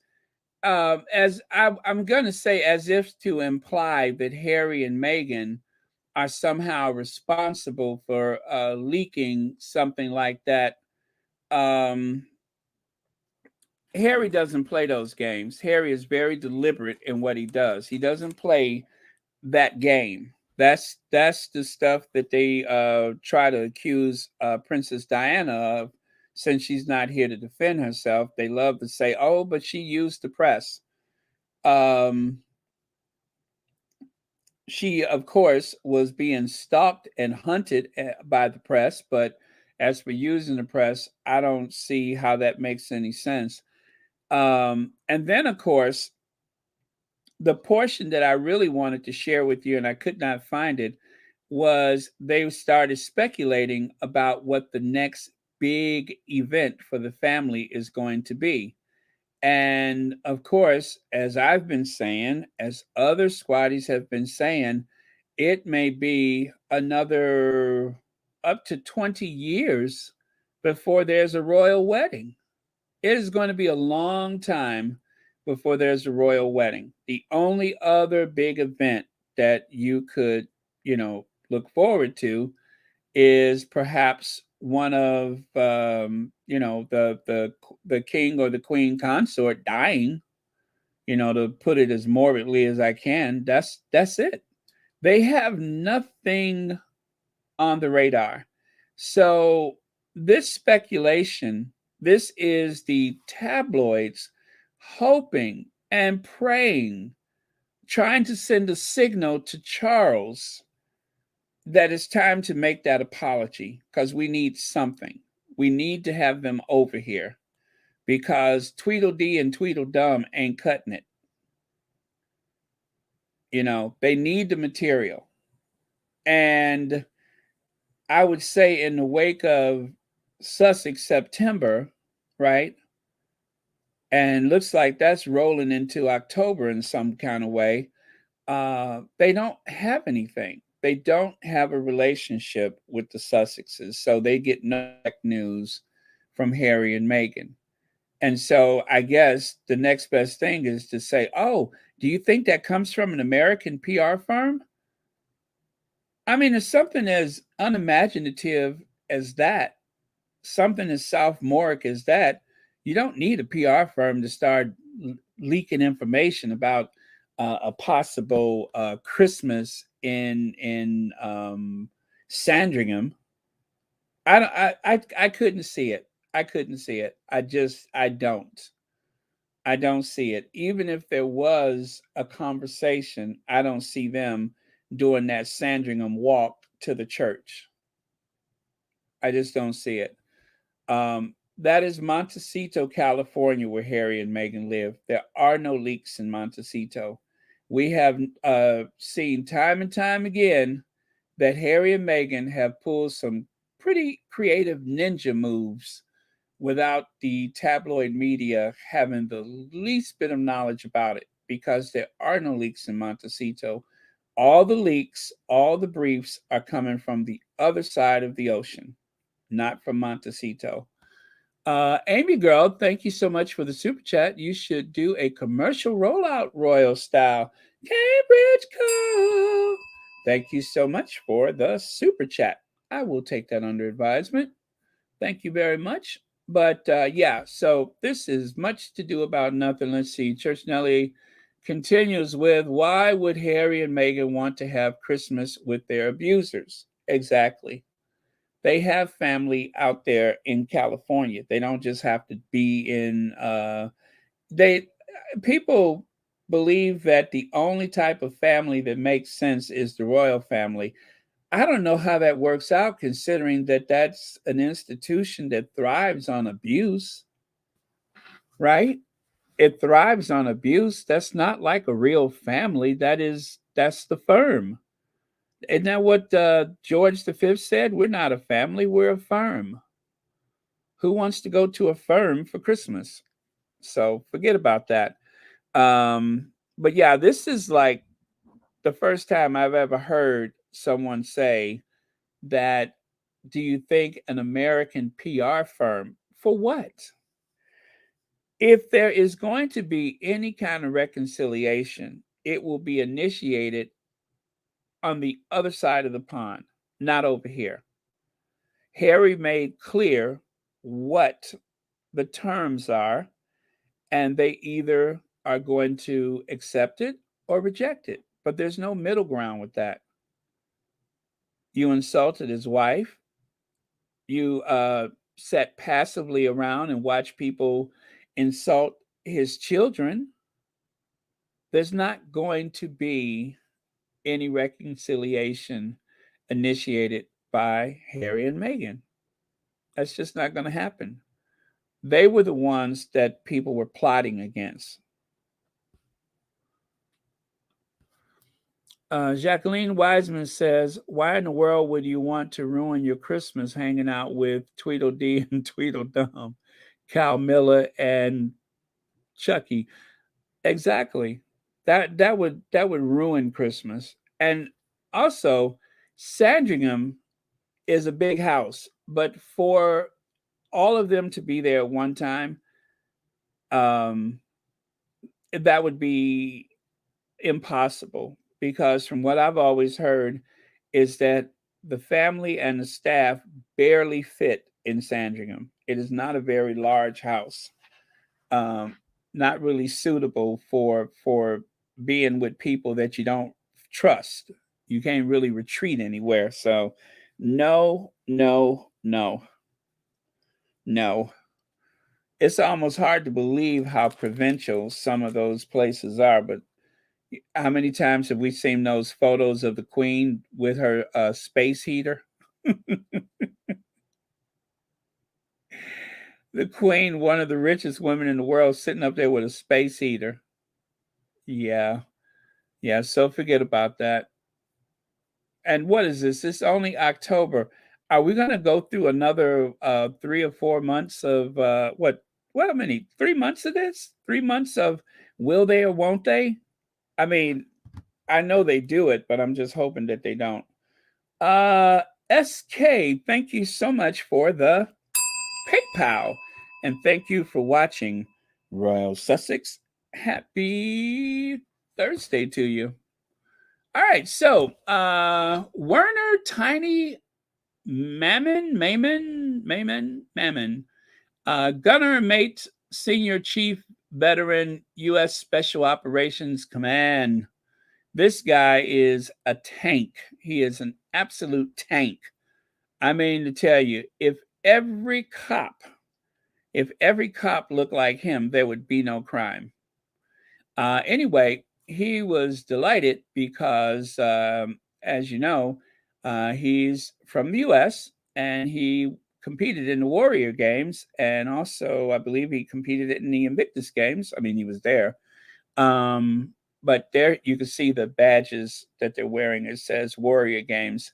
So I'm wondering if Harry knew him before the last Warrior Games, or has he known him for a while? But anyway, there was that very touching moment at the closing ceremony.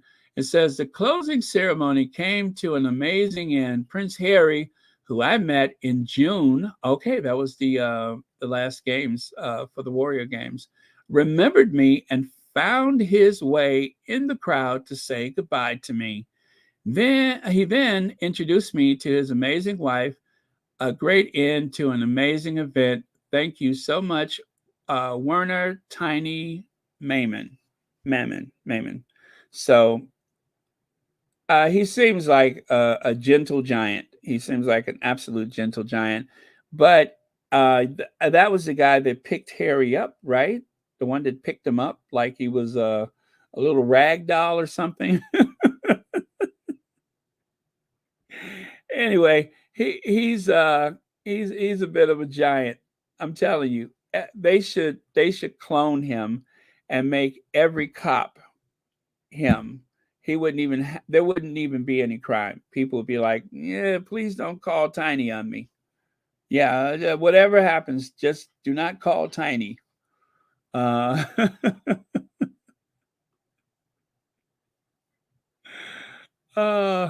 yeah, so that was really nice.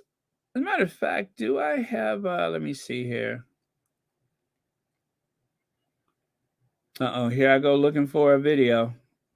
I don't have a video of him, but I wanted to refresh your memory about the Warrior games. Nope, that's not it.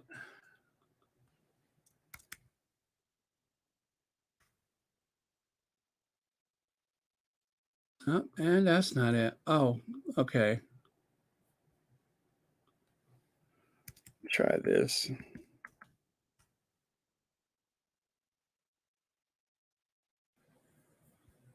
Huh, what gives? Okay. That didn't work out.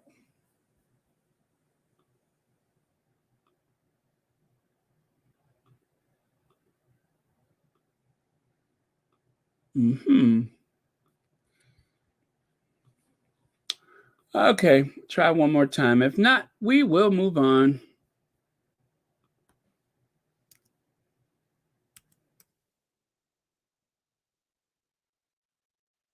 Oh, I found it. I can't believe it. I found it. Okay, so last June, let me verify that was last June. That was when Harry, do you guys remember the video came out when he was at the Warrior Games? Let me see. Yeah, June the 12th. June the 12th. All right. You know, when everything works out, that really freaks me out. That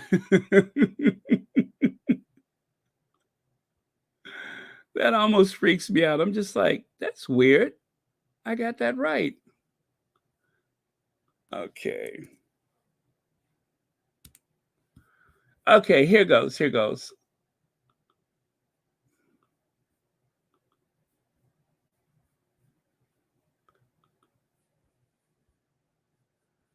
Okay, it don't go. It don't go. Let me try it again. Nobody help me. I got this.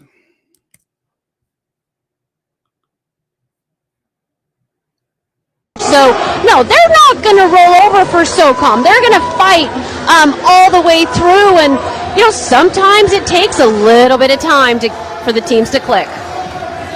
And our special guest in the house for the gold medal match, the Duke of Sussex, Prince Harry, enjoying sitting volleyball action here at the Warrior Games Challenge.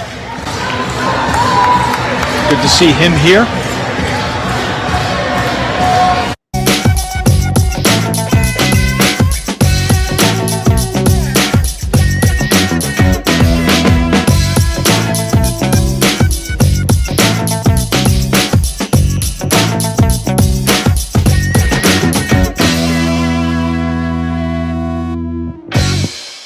Okay.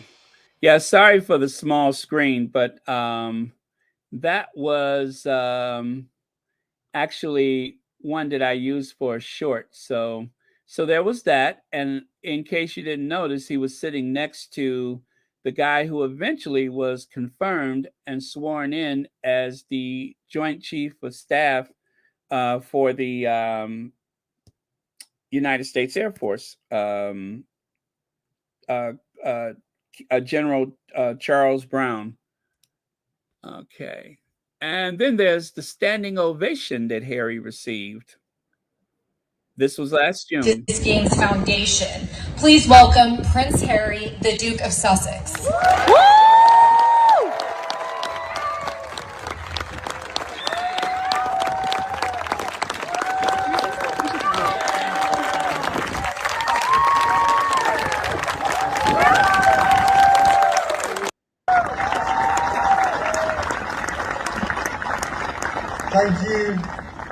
Thank you for the service you've given to your country, for the service you've given to each other, and for your continued service to your communities and all those who you interact with every single day. Tonight, and in the weeks to come, as you reflect on your experience, remember not only the sport, but also the community that you fostered. Take that with you, along with your collective courage, your determination, and your strength. As I've said before, once served, always serving, whether in uniform or not, whether in a busy shopping mall or in a forest in Alaska. It's in our blood. And don't ever forget the value of you. 10 years. 10 years since my first Warrior Games, which means I'm getting old. Not as old as you, yes. And yet, just in one day, meeting new faces and catching up with old faces and seeing the smiles of healing, my spirit is renewed. So, thank you, every single one of you. This is Percy up there. This is Percy up there.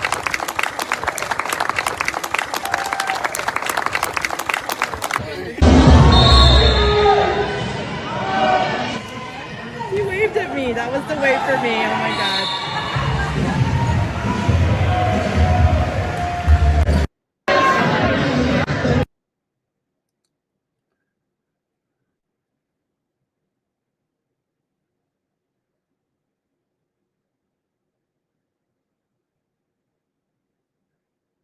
Yeah, there's no sound for this portion.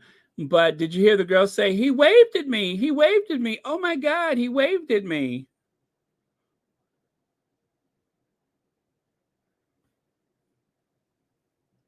So yeah, this was last June, the Warrior Games. And I think I just saw Tiny. Let me see if I can find him. I saw Tiny right here. Check it out. That's him right there. See him getting up? I believe that's Tiny on the right side. Maybe. It seems like it's him, but that must have been the occasion when they met, because he said it was last June. So there you go. But Harry was a big hit, of course. He got a standing ovation. And it seems like they were still standing while he was speaking, which was funny. So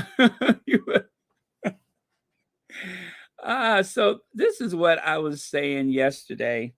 Actually, I was in Spaces late last night, and I've said it here before. Harry has made relationships with people all over the place. There's so many people that he's connected with over the past, 20 years. Ever since he was a teenager, he's been connecting with people, and he has stayed in contact with some of them. Remember, he was a teenager when he started Sentabale. What was he, 19 years old? So when he came up with the idea for Invictus after going to the Warrior Games, he actually wrote some things down, and then he had to present it to the board of the Royal Foundation or whatever. Because they do have a board, and he had to do all this behind William's back before William tried to sabotage him. And look at there, 10 years later, and look at how far he's come. Look at how far he's come. And he deserves every bit of the applause that he has received, all of the congratulations, all the pats on the back. Even though that is embarrassing for him, he deserves it. So there you go. Cheers, and more cheers. So, and that is Tiny. That's Tiny. Yeah, so I think that was him in the crowd. Now, Holly Shorts Film Festival, Oscar qualifying Holly Shorts Film Festival, August 10th through the 19th in person. TLC, that is the Chinese theater, right? 6 theaters, Hollywood, the Grauman's Theater, Mann's Theater. They keep changing the name of it. But check it out. My trophy for winning Best Live Action Film at Holly Shorts has arrived from LA. Thank you so much for this. After drops on the 25th October on Netflix. So that is the name of his short movie or short film. It's called After. And that is a trophy that he received from Hollywood Shorts. So he directed After, so and it is an Oscar-worthy film. So look forward to that for Misan Harriman, who is living the dream. I tell you, for someone who picked up a camera about 5 years ago, he is going very, very far. He has been in the company of some really amazing people, people that you only read about, people that you've only seen in the movies. And in the middle of that is Misan Harriman and his camera that he picked up 5 years ago. That is amazing. And right there, that is the movie. It's called After. It is a short film, and how do you say it? Daniel Awella is in the movie. Anyway, let me find that so I can share it with you. Okay, so Misan Harriman and Nikki Bentham, that is the producer, are the respective director and producer of the new Oscar contender for 23-24, The After, which was co-produced by lead actor and star David Oello. Filmed and TV Now spoke with both. Film and TV Now, that's the name of it. Spoke with both of them. I'm sorry, with both about the experience of making this film. Director Misan Harriman, the film deals with the effect of trauma and the impact of mental health. What was the start off point for the short? It's a short movie. So yeah, that's what's going on with Misan Harriman. Onward and upward, right? Okay. Yes, right. Congratulations. Liberta says congratulations. And continuing, that, of course, is the president of these United States. His name is Joseph Robinette Biden. And thanks to Joe Biden, I don't wake up every day and find out he said what? He did what? Thanks to Joseph Biden, I don't have to go to bed with anxiety because, in spite of how everything has been in the past year with inflation and such, or past couple years, Donald Trump is not president. I cannot say that enough. Donald Trump is not president. Joe Biden ain't perfect. Joe Biden has plenty things from his past that he, would love to have not done or changed, but he's not, I repeat, he's not Donald Trump. So that's it. That's all I wanted to say. And lastly, this is the last slide. Thank you very much, everyone. This was an advertisement for something, but I love it. If they had computers back in old Jerusalem, you would see scenes like this all the time. Wouldn't it be interesting if back in the biblical times in Jerusalem, they had desktop, laptop computers or anything like that? You would see scenes like this in old Jerusalem.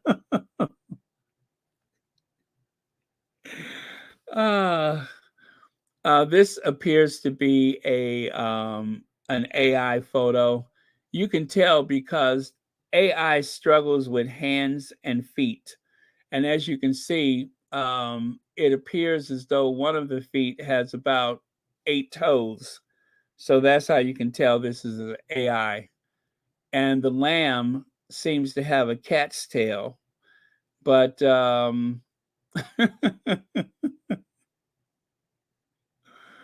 oh man, I haven't used the AI to do anything like this before, but I'm afraid of what will be created if I do, so maybe I won't. I mean, what did somebody say? A computer back in biblical times, and then this picture came up? All right, love you guys. Thank you so much for being here on Royal Sussex. Thank you very much for your very generous contributions. thank you to the moderators for keeping this a safe space. Couldn't do it without you. And thank you all for the encouragement and such. Always appreciated. Please make sure you are subscribed to help out the channel. Hit that like button on the way out. I usually don't mention it during the live because I don't want to be so monotonous with it, but it gets to be a bit much. So I try to wait till the end, but please do hit that like button and also don't forget to subscribe. Greatly appreciate it. Also, thank you for the Patreon. I just realized I had to go to my Patreon last night, but yeah, so if you are using the Patreon, thank you very much. The Patreon membership is different from the YouTube membership because the Patreon, you don't have access to the stickers. That's the only difference is you don't have access to the stickers, but otherwise it's the same. And for those of you who have chosen to, I guess, do your membership using PayPal or Cash App or Venmo, thank you very much. Greatly appreciate it. Yeah, so thanks for making Royal Sussex a very successful Sussex-friendly space, right? Sussex-friendly space. 2 hours, 8 minutes. Not bad. Not bad at all. All right. All right. So some of you all got work tomorrow, and some of you are just starting your day. I love that. We started a little earlier today. Did you notice? We actually started a little earlier today. You're welcome. That's the scary AI image. I have to get rid of that. That giant foot with the 6, 8, 9, 10 toes. That scares me. That is starting to freak me out. Oh, good. I'm glad. Still, I would like to go on earlier. So I'm going to work on that.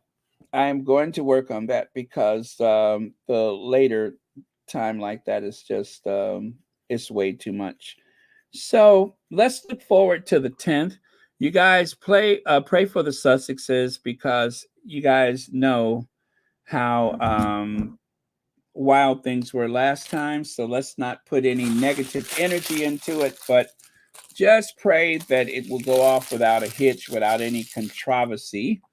And I'm pretty sure that they are going to make sure that that never happens again. I always say trust Harry. Harry is going to make sure that that situation does not happen again.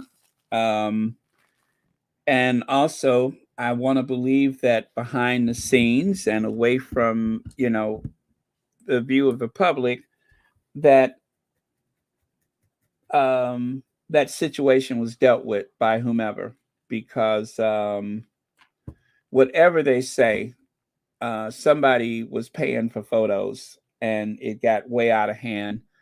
But God has a greater plan, so don't worry. Okay?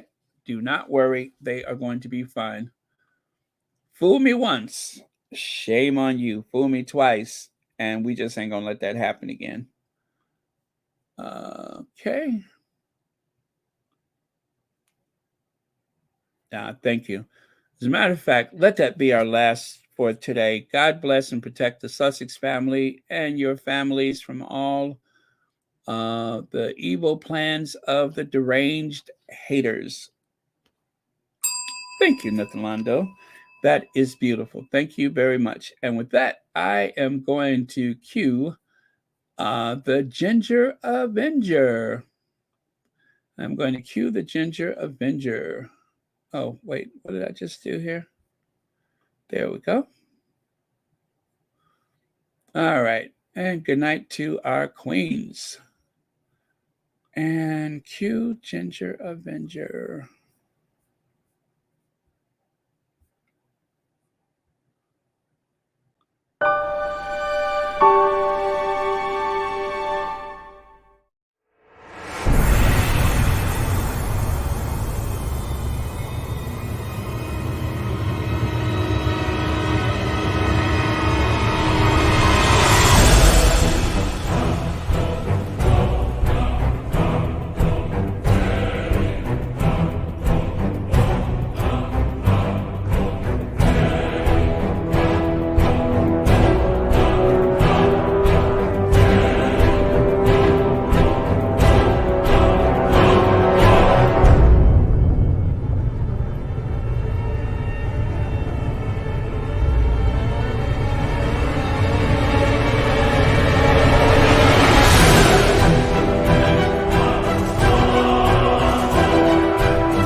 Now, you know, I'm sitting here smiling, right?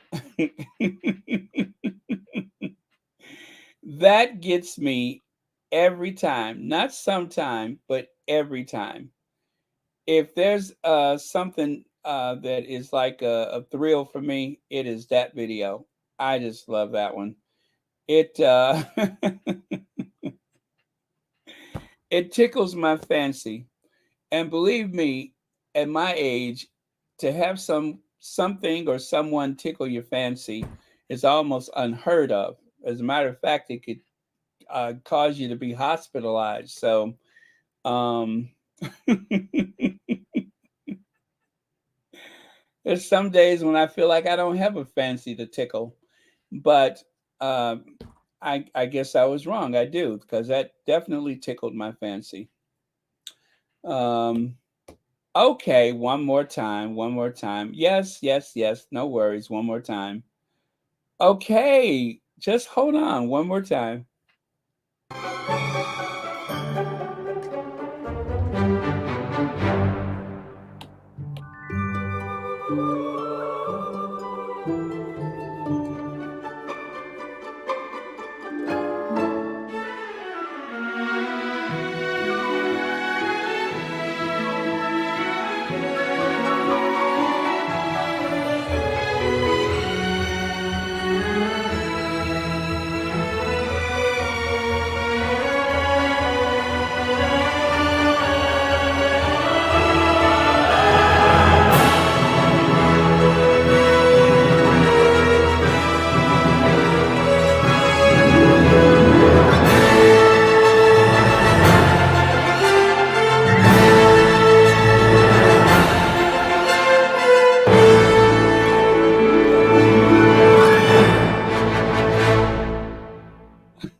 Yes, I'm not a very vain person, but if there's anything that resembles vanity for me, it is that video. Definitely that video. Um,